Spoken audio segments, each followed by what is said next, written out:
Hello every one. Aptitude ടെസ്റ്റുകളിലെ തന്നെ one of the major സ്കാമിൽപ്പെട്ട ഒരു കാര്യമാണ് ആപ്റ്റിറ്റ്യൂഡ് ടെസ്റ്റുകൾ റാൻഡമായിട്ട് നടത്തുക. ഈ ആപ്റ്റിറ്റ്യൂഡ് ടെസ്റ്റ് നടത്തിയതിന് ശേഷം കൗൺസിലിംഗിന്റെ സമയത്ത് ഇൻഡയറക്റ്റ് ആയി പ്രൈവറ്റ് കോളേജുകൾ സ്പെസിഫിക് ആയിട്ടുള്ള കോഴ്സുകൾക്ക് വേണ്ടിയിട്ട് പ്രൊമോട്ട് ചെയ്യുക എന്നുള്ളൊരു കാര്യം. ഇത് എത്രമാത്രം സയന്റിഫിക് ആണ് എന്ന് ചോദിച്ചു കഴിഞ്ഞു കഴിഞ്ഞാൽ ഇതൊരിക്കലും സയന്റിഫിക് അല്ല. അതിന്റെ ഉത്തരം വളരെ സിമ്പിൾ ആണ്. കാരണം ഒരു ആപ്റ്റിറ്റ്യൂഡ് ടെസ്റ്റിൽ നിന്ന് നിങ്ങൾക്ക് കറക്റ്റ് ആയിട്ടുള്ള സ്കിൽ സെറ്റ് എന്താണ് എന്ന് കണ്ടുപിടിക്കുകയാണ് പ്രൈമറി ആയിട്ടുള്ള ഒരു ഒബ്ജക്റ്റീവ്. അത് കണ്ടുപിടിച്ചിട്ട് ഒരിക്കലും ഇന്ന കോളേജ് ഇന്ന കോഴ്സ് എന്ന് പറയുന്നത് usually business model entirely different ആണ്. കാരണം അവരുടെ മോട്ടിവേഷൻ തന്നെ ഈ ആപ്റ്റിറ്റ്യൂഡ് ടെസ്റ്റുകളിൽ നിന്ന് ആളെ കൺവിൻസ് ചെയ്യുക, അതിൽ നിന്ന് കമ്മീഷൻ മേടിക്കുക എന്നുള്ള ഒരൊറ്റ കാര്യമാണ്. ഐഡിയലി എന്താ വർക്ക് ചെയ്യേണ്ടത് എന്ന് ചോദിച്ചു കഴിഞ്ഞാൽ നിങ്ങളുടെ ആപ്റ്റിറ്റ്യൂഡ് ടെസ്റ്റിൽ നിന്നുള്ള റിസൾട്ട് വളരെ സയന്റിഫിക് ആയി വേരിഫയബിൾ ആയ മെത്തേഡുകളിൽ കൂടെ ഡിഡ്യൂസ് ചെയ്തതിന് ശേഷം നിങ്ങൾക്ക് പറ്റുന്ന ഗവൺമെന്റ് കോളേജുകളും കോഴ്സുകളുമാണ്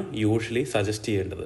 അപ്പൊ എപ്പോഴും ശ്രദ്ധിക്കുക, ആരെങ്കിലും നിങ്ങളെ പ്രൈവറ്റ് കോളേജുകളോ അല്ലെങ്കിൽ പ്രൈവറ്റ് ഇൻസ്റ്റിറ്റ്യൂഷനുകളിലേക്കോ ക്യാൻവാസ് ചെയ്യുന്നുണ്ട്, അതായത് നിങ്ങളുടെ ആപ്റ്റിറ്റ്യൂഡ് ടെസ്റ്റിന്റെ ബേസിസിൽ, എങ്കിൽ അതിന്റെ പ്യുവർ ആയിട്ടുള്ള ഒരു ഒബ്ജക്റ്റീവ് ആപ്റ്റിറ്റ്യൂഡ് അല്ല. It's all about admission business. Thank you so much.